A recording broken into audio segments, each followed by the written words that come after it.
ಸಿಂಧೂರ್ ಪಹಲ್ಗಾಮ್ ದಾಳಿ ವಿಚಾರಕ್ಕೆ ಸಂಬಂಧಪಟ್ಟಂತೆ ಎರಡೂ ಸರ್ವಪಕ್ಷ ಸಭೆಗಳಿಗೂ ಪ್ರಧಾನಿ ಮೋದಿ ಬಂದಿರಲಿಲ್ಲ. ಎಕ್ಸ್ನಲ್ಲಿ ಪೋಸ್ಟ್ ಮಾಡಿ ಜೈರಾಮ್ ರಮೇಶ್ ಈಗ ಬೇಸರವನ್ನ ವ್ಯಕ್ತಪಡಿಸಿದ್ದಾರೆ. ವಿಪಕ್ಷಗಳು ಈಗ ತಮ್ಮ ಬೇಸರವನ್ನ ಹೊರಹಾಕ್ತಾ ಇರುವಂತದ್ದು. ಆಪರೇಷನ್ ಸಿಂಧೂರ್ ಪಹಲ್ಗಾಮ್ ದಾಳಿ ವಿಚಾರಕ್ಕೆ ಸಂಬಂಧಪಟ್ಟಂತೆ ಎರಡೂ ಸರ್ವಪಕ್ಷ ಸಭೆಗಳಿಗೂ ಮೋದಿ ಹಾಜರಿರಲಿಲ್ಲ. ಎಕ್ಸ್ನಲ್ಲಿ ಪೋಸ್ಟ್ ಮಾಡಿ ಜೈರಾಮ್ ರಮೇಶ್ ಬೇಸರವನ್ನ ವ್ಯಕ್ತಪಡಿಸಿದ್ದಾರೆ. ವಿಶೇಷ ಅಧಿವೇಶನ ಕರೆಯೋದಕ್ಕೂ ನಿರಾಕರಿಸಿದ್ದಾರೆ. ಕಾಂಗ್ರೆಸ್ ಪಕ್ಷವನ್ನ ನಿರಂತರವಾಗಿ ಅವಮಾನಿಸುತ್ತಿದ್ದಾರೆ. ಪ್ರಧಾನಿ ಮೋದಿ ವಿರುದ್ಧ ಜೈರಾಮ್ ರಮೇಶ್ ಆರೋಪ ಮಾಡ್ತಿದ್ದಾರೆ. ಈಗ ವಿಪಕ್ಷಗಳು ಏನ್ ಹೇಳ್ತಾ ಇರೋದು, ಆಪರೇಷನ್ ಸಿಂಧೂರ್ ಹಾಗೆ ಪಾಕಿಸ್ತಾನದ ವಿರುದ್ಧವಾಗಿ ಏನ್ ಕ್ರಮವನ್ನ ತೆಗೆದುಕೊಂಡಿದ್ದೀರಿ, ಸರ್ಕಾರದ ನಡೆ ಏನು, ಹಾಗಾಗಿ ನೀವು ಸರ್ವಪಕ್ಷ ಸಭೆಯನ್ನ ಕರಿಬೇಕು ಅಥವಾ ವಿಶೇಷ ಅಧಿವೇಶನವನ್ನ ಕರಿಬೇಕು, ನಮ್ಮ ಒಂದಷ್ಟು ಪ್ರಶ್ನೆಗಳಿಗೆ ಉತ್ತರಿಸಬೇಕು ಅಂತ ಹೇಳಿ ಮತ್ತೊಂದು ಕಡೆ ಈಗ ರಾಹುಲ್ ಗಾಂಧಿ ಅವರು ಕೂಡ ಪತ್ರವನ್ನ ಬರೆದು ಒತ್ತಡ ಹಾಕುವಂತಹ ಕೆಲಸ ಕೂಡ ಆಯ್ತು. ಆದ್ರೆ ಮೋದಿ ಯಾವುದಕ್ಕೂ ಕೂಡ ರಿಯಾಕ್ಟ್ ಮಾಡಿಲ್ಲ. ಈಗ ವಿದೇಶಕ್ಕೆ ಸರ್ವಪಕ್ಷ ನಿಯೋಗವನ್ನ ಕಳಿಸಲು ನಿರ್ಧರಿಸಿದ್ದಾರೆ. ಪಾಕಿಸ್ತಾನದಿಂದ ಉಗ್ರವಾದದ ಬಗ್ಗೆ ಭಾರತದ ನಿಲುವೇನು ಹಾಗಿದ್ರೆ ನಿಲುವು ತಿಳಿಸಲು ನಿಯೋಗ ರವಾನಿಸಲು ನಿರ್ಧರಿಸಲಾಗಿದೆ. ಕಾಂಗ್ರೆಸ್ ಪಕ್ಷ ದೇಶದ ಹಿತಾಸಕ್ತಿ ವಿಚಾರದಲ್ಲಿ ಸದಾ ಮುಂದಿರುತ್ತೆ. ಸರ್ವಪಕ್ಷ ನಿಯೋಗದಲ್ಲಿ ಕಾಂಗ್ರೆಸ್ ಪಾಲ್ಗೊಳ್ಳಲಿದೆ. ಬಿಜೆಪಿ ರೀತಿ ರಾಷ್ಟ್ರೀಯ ಭದ್ರತೆ ವಿಚಾರದಲ್ಲಿ ರಾಜಕೀಯ ಮಾಡಲ್ಲ ಅಂತ ಹೇಳಿ ಪೋಸ್ಟ್ ಹಾಕಿ ಪ್ರಧಾನಿ ವಿರುದ್ಧ ಜೈರಾಮ್ ರಮೇಶ್ ಬೇಸರವನ್ನ ವ್ಯಕ್ತಪಡಿಸಿದ್ದಾರೆ. ಅಂದ್ರೆ ಮೋದಿ ಸರ್ಕಾರದ ನಡೆ ನಿಜಕ್ಕೂ ಕೂಡ ಖಂಡನೀಯ ಅಂತ ಹೇಳ್ತಾ ಇದ್ದಾರೆ. ಯಾಕಂದ್ರೆ ನಮ್ಮಲ್ಲಿ ಒಂದಷ್ಟು ಪ್ರಶ್ನೆಗಳಿದೆ, ಆ ಪ್ರಶ್ನೆಗಳಿಗೆ ಮೋದಿ ಉತ್ತರಿಸಬೇಕು, ವಿಶೇಷ ಅಧಿವೇಶನ ಕರೀರಿ ಅಂತ ಹೇಳಿ ಕಾಂಗ್ರೆಸ್ ಪಕ್ಷದ ನಾಯಕರಾಗಿರುವಂತಹ ರಾಹುಲ್ ಗಾಂಧಿ ಅವರು ಕೂಡ ಪತ್ರವನ್ನ ಬರೆದು ಒತ್ತಾಯ ಮಾಡಿದ್ದಾರೆ. ಇವರು ಯಾವುದಕ್ಕೂ ಕೂಡ ಅವೈಲೇಬಲ್ ಇಲ್ಲ, ಯಾವುದಕ್ಕೂ ಕೂಡ ಹಾಜರಾಗ್ತಾ ಇಲ್ಲ ಅಂತ ಹೇಳಿ ಪ್ರಧಾನಿ ವಿರುದ್ಧ ಜೈರಾಮ್ ರಮೇಶ್ ಬೇಸರವನ್ನ ವ್ಯಕ್ತಪಡಿಸಿದ್ದಾರೆ.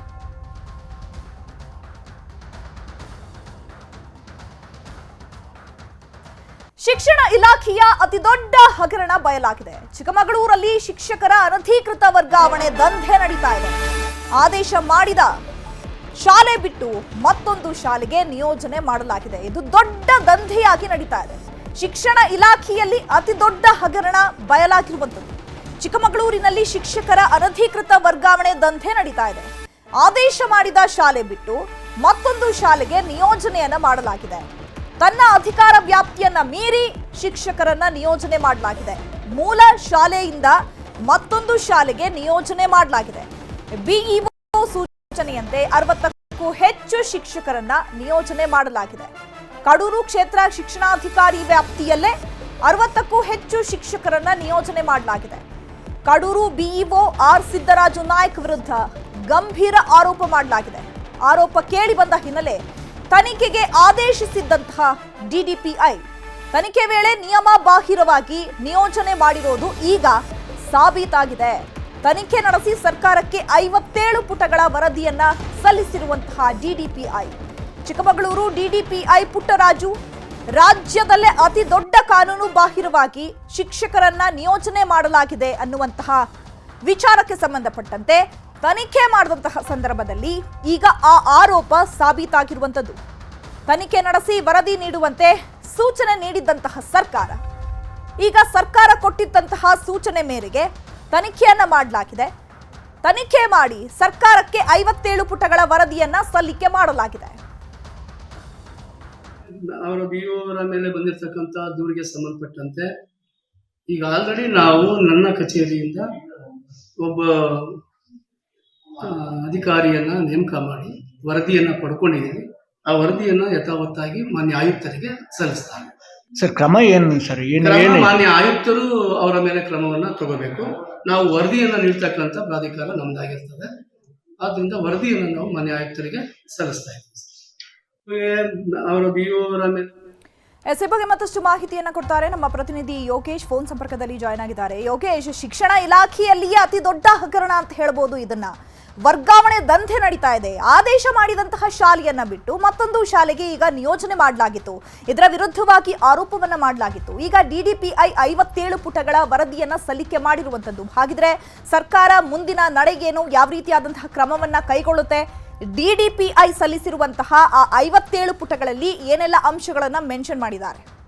ಎಸ್ ಚೈತ್ರ, ಏನು ಈ ಒಂದು ಕಾಫಿನಾಡು ಚಿಕ್ಕಮಗಳೂರು ಜಿಲ್ಲೆಯ ಕಡೂರು ಕ್ಷೇತ್ರ ಶಿಕ್ಷಣಾಧಿಕಾರಿಯಾಗಿರ್ತಕ್ಕಂಥ ಸಿದ್ದರಾಜ್ ನಾಯ್ಕ್ ಅವರು ಮಾಡಿರ್ತಕ್ಕಂಥ ಈ ಒಂದು ಹಗರಣ ಇಡೀ ರಾಜ್ಯದಲ್ಲಿ ಶಿಕ್ಷಣ ಇಲಾಖೆ ಇತಿಹಾಸದಲ್ಲಿ ಅತಿ ದೊಡ್ಡ ಹಗರಣ ಅಂತ ಹೇಳ್ಬೋದಾಗಿರ್ತಕ್ಕಂಥದ್ದು. ಏನು ಸರ್ಕಾರ ಪ್ರಾಥಮಿಕ ಶಾಲಾ ಶಿಕ್ಷಕರನ್ನ ವರ್ಗಾವಣೆ ಮಾಡುವಂತಹ ಸಂದರ್ಭದಲ್ಲಿ ಸಾಕಷ್ಟು ನಿಯಮಗಳನ್ನ ಅನುಸರಿಸಿ ಕೌನ್ಸಿಲಿಂಗ್ ಮೂಲಕವಾಗಿ ಆಯಾ ಶಿಕ್ಷಕರು ಆಯ್ಕೆ ಮಾಡಿಕೊಂಡಂತಹ ಶಾಲೆಗಳಿಗೆ ನಿಯೋಜನೆಯನ್ನ ಮಾಡಿರ್ತಕ್ಕಂಥದ್ದು, ವರ್ಗಾವಣೆ ಮಾಡಿ ಆದೇಶವನ್ನ ಮಾಡಿರ್ತದೆ. ಈ ಒಂದು ಸರ್ಕಾರದ ಆದೇಶವನ್ನ ಉಲ್ಲಂಘನೆ ಮಾಡಿ ಇನ್ನೇನು ವರ್ಗಾವಣೆ ಅಥವಾ ನಿಯೋಜನೆ ಮಾಡ್ಲಿಕ್ಕೆ DDPIಗೂ ಕೂಡ ಏನು ಅಧಿಕಾರ ಇರಲಿಲ್ಲ. ಆದ್ರೆ DDPIಗಿನ ಕೆಳಮಟ್ಟದ ಅಧಿಕಾರಿ ಅಂದ್ರೆ ಕ್ಷೇತ್ರ ಶಿಕ್ಷಣಾಧಿಕಾರಿಯಾಗಿರ್ತಕ್ಕಂಥ BEO ಸಿದ್ದರಾಜ ನಾಯ್ಕ್ ಅವರು ಏನು ಸರ್ಕಾರದ ನಿಯಮವನ್ನ ಗಾಳಿಗೆ ತೂರಿ ನಿಯಮ ಬಾಹಿರವಾಗಿ ಸುಮಾರು 60ಕ್ಕೂ ಹೆಚ್ಚು ಜನ ಪ್ರಾಥಮಿಕ ಶಾಲೆಯ ಶಿಕ್ಷಕರುಗಳನ್ನ ಅವರಿಗೆ ಬೇಕಾದ ಕಡೆಯಲ್ಲಿ ನಿಯೋಜನೆ ಮಾಡಿರ್ತಕ್ಕಂಥದ್ದು ಬೆಳಕಿಗೆ ಬಂದಿರತಕ್ಕಂಥದ್ದು. ದೂರುದಾರ ಏನು ಸಲಾವುದ್ದೀನ್ ಅಂತಕ್ಕಂಥವ್ರು ಈ ಒಂದು ಅಂಶವನ್ನ DDP ಅವರ ಗಮನಕ್ಕೆ ತಂದಿರ್ತಾರೆ. ಈ ಒಂದು ದೂರಿನ ಆಧಾರದ ಮೇಲೆ ಏನು ಅವರ ಒಂದು ಕ್ರಮಕ್ಕೆ ಮತ್ತು ತನಿಖೆಗೆ ಆದೇಶವನ್ನ ಮಾಡಲಾಗಿತ್ತು. ಆದ್ರೆ ಈ ಒಂದು ಸಂದರ್ಭದಲ್ಲಿ ಕೂಡ DDP ಅವರ ಕಚೇರಿಯಿಂದಲೂ ಕೂಡ BEO ಅವರ ವಿರುದ್ಧ ಯಾವುದೇ ರೀತಿಯ ತನಿಖೆಗೆ ಮುಂದಾಗಿರ್ಲಿಕ್ಕಿಲ್ಲ. ಆ ಸಂದರ್ಭದಲ್ಲಿ ದೂರುದಾರರು ಏನು ಸರ್ಕಾರದ ಗಮನಕ್ಕೂ ಕೂಡ ತರ್ತಾರೆ. ಅಂತಹ ಸಂದರ್ಭದಲ್ಲಿ ಸರ್ಕಾರ ಚಿಕ್ಕಮಗಳೂರು DDPI GK ಪುಟ್ಟರಾಜ್ ಅವರಿಗೆ ಏನು ಈ ಒಂದು BEO ಅವರ ಮೇಲೆ ಸೂಕ್ತ ಕ್ರಮ ಹಾಗೆ ಸಂಪರ್ಕದಲ್ಲಿರಿ, ಮತ್ತೆ ನಿಮ್ಮನ್ನ ಮಾತನಾಡಿಸ್ತೀನಿ. ಇನ್ನು ದೂರುದಾರರಾಗಿರುವಂತಹ ಸಲಾವುದ್ದೀನ್ ಅವರು ಫೋನ್ ಸಂಪರ್ಕಕ್ಕೆ ಸಿಕ್ಕಿದ್ದಾರೆ. ನಮಸ್ತೆ ಸರ್. ಸರ್ ನಮಸ್ತೆ ಮೇಡಮ್. ನಮಸ್ತೆ ಸರ್, ಈಗ ಶಿಕ್ಷಣ ಇಲಾಖೆಯಲ್ಲಿಯೇ ಈ ರೀತಿಯಾದಂತಹ ದೊಡ್ಡ ಹಗರಣ ನಡೆದಿರುವಂತದ್ದು, ದಂಧೆ ನಡೀತಾ ಇದೆ ಅಂತಾನೆ ಹೇಳಬಹುದು. ಅದರಲ್ಲೂ ಕೂಡ ನಿಮ್ ಗಮನಕ್ಕೆ ಯಾವಾಗ ಬಂತು? ನೀವು ಯಾವಾಗ ದೂರು ಕೊಟ್ರಿ? ಅದಾದ ಮೇಲೆ ಏನೆಲ್ಲ ಡೆವಲಪ್ಮೆಂಟ್ ಆಯ್ತು? ನಾನು ಡಿಸೆಂಬರ್ ತಿಂಗಳಲ್ಲಿ ನನ್ನ ಗಮನಕ್ಕೆ ಬಂತು ಈ ವಿಚಾರಗಳು. ಅಲ್ಲಿ ಇನ್ನೊಂದು ನಿಮಗೆ ಒಂದು ಕ್ಲಾರಿಫಿಕೇಶನ್ ಹೇಳ್ತೀನಿ ಅಂತ, BEO ಮತ್ತೆ DDP ಇಬ್ಬರಿಗೂ ಯಾವುದೇ ಕಾರಣಕ್ಕೂ ಯಾವುದೇ ಶಿಕ್ಷಕರನ್ನ ನಿಯೋಜನೆ ಮಾಡೋ ಅಧಿಕಾರ ಕರ್ನಾಟಕ ರಾಜ್ಯದಲ್ಲಿ ಇಲ್ಲ. ಅಧಿಕಾರ ಇಲ್ದಲೇ ಇದ್ರೂ ಸಹ ಇವರು ಡಿಸೆಂಬರ್ ತಿಂಗಳಲ್ಲಿ ಮಾಹಿತಿ ಬಂತು, 65 ಜನ ಶಿಕ್ಷಕಿಯರನ್ನ ಯಾವ ರೀತಿ ವರ್ಗಾವಣೆ ಮಾಡಿದ್ದಾರೆ ಅಂತ ಹೇಳಿದ್ರೆ, ಗಂಡ ಇರೋ ಜಾಗಕ್ಕೆ ಹೆಂಡತಿ, ಅಣ್ಣ ಇರೋ ಜಾಗಕ್ಕೆ ತಮ್ಮ, ಅಲ್ಲಿ 30 ಮಕ್ಳಿದ್ರೆ 2 ಜನ ಶಿಕ್ಷಕರು ಇರ್ಬೇಕು, ಇಲ್ಲ ಒಂದು ಶಿಕ್ಷಕರನ್ನ ತೆಗೆದು 5 ಮಕ್ಳಿರೋ ಶಾಲೆಗೆ ಇನ್ನೊಂದು ಶಿಕ್ಷಕರನ್ನ ಹಾಕೋದು, ಈ ತರ ಮಾಡಿದ್ದಾರೆ ಅಂತ ಮಾಹಿತಿ ಬಂತು. ನಾನು ಜನವರಿ ತಿಂಗಳಲ್ಲೇ ನಾನು DDP ಚಿಕ್ಕಮಗಳೂರು ಅವರಿಗೆ ದೂರು ಕೊಟ್ಟೆ. ಅದನ್ನ ದೂರು ಕೊಟ್ಟಾದ ನಂತರ ಎಷ್ಟು ಜನರನ್ನ ಇವರು ವರ್ಗಾವಣೆ ಮಾಡಿದ್ದಾರೆ? ವರ್ಗಾವಣೆ ಅಲ್ಲ, ನಿಯೋಜನೆ, ಡೆಪ್ಟೇಷನ್ ಮಾಡೋದು. ಈ ಶಾಲೆಯಿಂದ ಆ ಶಾಲೆಗೆ ಡೆಪ್ಟೇಷನ್ ಮಾಡ್ತಾರೆ. ಯಾವ ರೀತಿ ಡೆಪ್ಟೇಷನ್ ಅಂತ 50,000 1 ಲಕ್ಷ ತಗೊಳ್ಳೋದು, ಅವರಿಗೆ ಮನೆ ಹತ್ರ ಇರೋ ಶಾಲೆಗಳಿಗೆ ಕೊಡೋದು, ಮಕ್ಕಳು ಕಡಿಮೆ ಇರೋ ಶಾಲೆಗೆ ಕೊಡೋದು, ಮತ್ತೆ ಅಲ್ಲಿ 5 ಮಕ್ಕಳಿದ್ದ ಅಲ್ಲಿಗೆ ಒಂದು ಶಿಕ್ಷಕರು ಹಾಲಿ ಇದ್ರು ಇನ್ನೊಂದು ಶಿಕ್ಷಕ ಕೊಡೋಕೆ ಅಧಿಕಾರ ಇರಲ್ಲ. ಯಾರಿಗೂ ಮುಖ್ಯಮಂತ್ರಿಗೆ ಸಹ ಇರಲ್ಲ. ಅಲ್ಲಿ 11 ಮಕ್ಕಳಿಗಿಂತ ಕಡಿಮೆ ಇದ್ರೆ ಇವ್ರು ಅಂತ ಕಡೆಗೆ ಮತ್ತೆ 2 ಮಕ್ಕಳುಗಳನ್ನ ಅಲ್ಲಿ ಕೂಡ 2 ಶಿಕ್ಷಕರೆಲ್ಲ ಕೊಡೋದು. ಅಲ್ಲಿಗೆ ಕೊಟ್ಬಿಟ್ಟು ಅವ್ರ ಕೈಯಲ್ಲಿ 50,000 1 ಲಕ್ಷ ತಗೊಳ್ಳೋದು. ಶಿಕ್ಷಕರು ಕೆಲಸ ಮಾಡಲ್ಲ. ಅಂದ್ರೆ ಯಾರು ಒಬ್ರು ಶಾಲೆಯಲ್ಲಿ ಇರ್ತಾರೆ, ಒಬ್ರು ಇರಲ್ಲ. ಇದು ಮಕ್ಕಳ ಮೇಲೆ ತುಂಬಾ ದುಷ್ಪರಿಣಾಮ ಬೀರ್ತಕ್ಕಂತ ಒಂದು ವ್ಯವಸ್ಥೆ. ಮತ್ತೆ ಈ ರಾಜ್ಯ ಕಂಡ ಅತ್ಯಂತ ಕೆಟ್ಟ ಭ್ರಷ್ಟಾಚಾರಗಳು ನಡೀತಾ ಇರೋದು, ಹಗರಣಗಳು ನಡೀತಿರೋದು ಶಿಕ್ಷಣ ಇಲಾಖೆಯಲ್ಲಿ. ಇದಕ್ಕೊಂದು ಈ ಸಿದ್ದರಾಜ್ ನಾಯ್ಕರು ಮಾಡಿರೋದು ನೈಜ ಉದಾಹರಣೆ. ದೂರು ಕೊಟ್ಟು 5 ತಿಂಗಳಾಯ್ತು. DDP ದೂರು ಕೊಟ್ಟಿದ್ದೀವಿ, ರಾಜ್ಯದ ಕಮಿಷನರ್ ದೂರು ಕೊಟ್ಟಿದ್ದೀವಿ, ರಾಜ್ಯ ಪ್ರಧಾನ ಕಾರ್ಯದರ್ಶಿ ಎಜುಕೇಶನ್ ದೂರು ಕೊಟ್ಟಿದ್ದೀವಿ. ಯಾರು ಯಾವುದೇ ಕ್ರಮ ತಗೊಳ್ಳಲ್ಲ. ಯಾಕಂದ್ರೆ ಲಕ್ಷಾಂತರ ರೂಪಾಯಿ ಹಣ ವ್ಯವಹಾರ ಇಲ್ಲಿ ನಡೀತಿರೋದ್ರಿಂದ ಎಲ್ಲ ಹಣ ತಕ್ಕೊಂಡು ಹಾಗೆ ಮುಚ್ಚಾಕೊಂಡು ಕೂತಿದ್ದಾರೆ. ಆದ್ರೆ ನ್ಯೂಸ್ 18 ಇವತ್ತು ತಾವು ಇದನ್ನ ಸುದ್ದಿ ಮಾಡ್ತಾ ಇದ್ರೆ ತಮಗೆಲ್ಲ ಏನು ಈ ಶಿಕ್ಷಕರ ಏನು ನೈಜ ಶಿಕ್ಷಕರು ಏನ್ ಮಕ್ಳಿಗೆ ಪಾಠ ಮಾಡ್ತಾರೆ, ಈ ರಾಜ್ಯದ ಜನ ಶಿಕ್ಷಣ ಪ್ರೇಮಿಗಳು, ಅವ್ರ ಪರವಾಗಿ ನಿಮಗೆ ಧನ್ಯವಾದವನ್ನು ಹೇಳ್ತೀನಿ ಸಂದರ್ಭದಲ್ಲಿ. ಒಂದ್ ಕಡೆ ಈಗ BEO ಅವ್ರಿಗೆ ಅಧಿಕಾರ ಇಲ್ಲದೆ ಇದ್ರು ಕೂಡ ಇವರು ಈ ರೀತಿಯಾದಂತಹ ಹಗರಣದಲ್ಲಿ ಪಾಲ್ಗೊಂಡಿದ್ದಾರೆ ಅಂತ ಹೇಳಿದ್ರೆ, ಮೇಲ್ನೋಟಕ್ಕೆ ಈಗ ಸಿದ್ದರಾಜು ಅವರ ಹೆಸರು ಕೂಡ ಕೇಳಿ ಬರ್ತಾ ಇರುವಂತದ್ದು. ಇದರ ಜೊತೆಗೆ ಬೇರೆ ಅಧಿಕಾರಿಗಳು ಕೂಡ ಶಾಮೀಲಾಗಿದ್ದಾರೆ ಅಂತ ಅನ್ಸುತ್ತಾ? ಇಲ್ಲ, ಸ್ಥಳೀಯ ಶಾಸಕರು ಶಾಮೀಲಾಗಿರ್ತಾರೆ. ಸ್ಥಳೀಯ ಶಾಸಕರು ಒತ್ತಡಕ್ಕೆ, ಯಾಕಂತ ಹೇಳಿದ್ರೆ 65ರಲ್ಲಿ ಬಹುತೇಕ 40 ಜನ ಶಿಕ್ಷಕರು ಏನ್ ನಿಯೋಜನೆ ಆಗಿದ್ದಾರೆ ಅವರೆಲ್ಲ ಅವರ ಜಾತಿಯವರು. ರಾಜ್ಯದಲ್ಲಿ 600 ಜಾತಿ ಇದ್ರು ಒಂದೇ ಜಾತಿಯವರು 40ಕ್ಕೂ ಹೆಚ್ಚು ಶಿಕ್ಷಕರನ್ನ ನಿಯೋಜನೆ ಆಗಿದ್ದಾರೆ. ಬ್ರಹ್ಮಾಂಡ ಭ್ರಷ್ಟಾಚಾರ ನಡೀತದೆ. ಮತ್ತೆ ಪ್ರತಿ ವರ್ಷ ಇದೇ ಮಾಡ್ತಾರೆ. ಈ ವರ್ಷ ಮೊದಲೇ ಅಲ್ಲ, 2023-24ನೇ ಸಾಲಲ್ಲಿ ಮಾಡಿದ್ದಾರೆ, 24-25ನೇ ಸಾಲಲ್ಲಿ ಮಾಡಿದ್ದಾರೆ, 22-23 ಸಾಲ ಮಾಡಿದ್ದಾರೆ. ಮತ್ತೆ ಒಬ್ಬ BEO, ಒಬ್ಬ ಕ್ಷೇತ್ರ ಶಿಕ್ಷಣಾಧಿಕಾರಿ, ಆತ ಅವನ ಜೀವಿತಾವಧಿಯಲ್ಲಿ 3 ವರ್ಷ ಮಾತ್ರ ಕ್ಷೇತ್ರ ಶಿಕ್ಷಣಾಧಿಕಾರಿ ಹುದ್ದೆ ನಿಭಾಯಿಸಬೇಕು. ಇಡೀ ರಾಜ್ಯದಲ್ಲಿ ಎಲ್ಲೇ ಮಾಡಿದ್ರು ಕೇವಲ 3 ವರ್ಷ ಮಾತ್ರ. ಆದ್ರೆ ಸಿದ್ದರಾಜು 5 ವರ್ಷ ಒಂದೇ ಕಡೂರು ತಾಲೂಕು, ಒಂದೇ ತಾಲೂಕಲ್ಲಿ ಮಾಡ್ತಾ ಇದ್ದಾರೆ. ಹಾಗಾಗ್ಬಿಟ್ಟು ಇವರು ಸ್ಥಳೀಯವಾಗಿ ತುಂಬಾ ಪ್ರಭಾವಿಶಾಲಿ ವ್ಯಕ್ತಿ ಆಗಿರೋದ್ರಿಂದ ಈ ರೀತಿ ಆಗ್ತಾ ಇದೆ. ಅಂದ್ರೆ ಈ ಮೂಲ ಶಿಕ್ಷಕರು ಏನಿರ್ತಾರಲ್ಲ, ಟ್ರಾನ್ಸ್ಫರ್ ಅಲ್ಲಿಗೆ ಆಗ್ಬೇಕು ಅಥವಾ ಅದೇ ಜಾಗದಲ್ಲಿ ಕೆಲಸ ಮಾಡ್ಬೇಕು ಅಂತ ಇರ್ತಾರಲ್ಲ, ಅವರೆಲ್ಲರೂ ಕೂಡ ಅಲ್ಲೇ ಕೆಲಸ ಮಾಡ್ತಿದ್ದಾರೆ ಅಥವಾ ಅವ್ರನ್ನು ಕೂಡ ಬೇರೆ ಕಡೆಗೆ ನಿಯೋಜನೆ ಮಾಡುವಂತಹ ಕೆಲಸಗಳಾಗಿದೆಯಾ? ಅಲ್ಲ, ಇವರು ಯಾವ ರೀತಿ ಮಾಡಿದಾರೆ ಅಂತ ಹೇಳಿದ್ರೆ, ನಿಯೋಜನೆಗೆ ಯಾವುದೇ ಇದಿಲ್ಲ. ಪಾಂಪ್ಲೆಟ್ಸ್ ತರ ಇಟ್ಕೊಳ್ಳೋದು, ಅಲ್ಲಿ ಶಿಕ್ಷಕರ ಹೆಸರು ಎಡಭಾಗದಲ್ಲಿ ಬರೆಯೋದು, ಬಲಭಾಗದಲ್ಲಿ ಇಂಥ ಶಾಲೆಯಿಂದ ಇಂಥ ಶಾಲೆಗೆ ಈ ತರ ಡೆಪ್ಯುಟೇಷನ್ ಅಂತ ಬರೆದು ಕಳಿಸೋದು. ಕಚೇರಿ ಒಳಗಡೆ ದಾಖಲಾತಿ ಸಿಗಲ್ಲ, ಸಂಬಳ ಮಾಡ್ಬೇಕಾದ್ರೆ ಮಾತ್ರ ದಾಖಲಾತಿಗಳು ಸಿಗೋದು. ಆ ದಾಖಲಾತಿ ಪಡೀಲಿಕ್ಕೆ 3 ತಿಂಗಳು ಕಷ್ಟಪಟ್ಟಿದೀವಿ.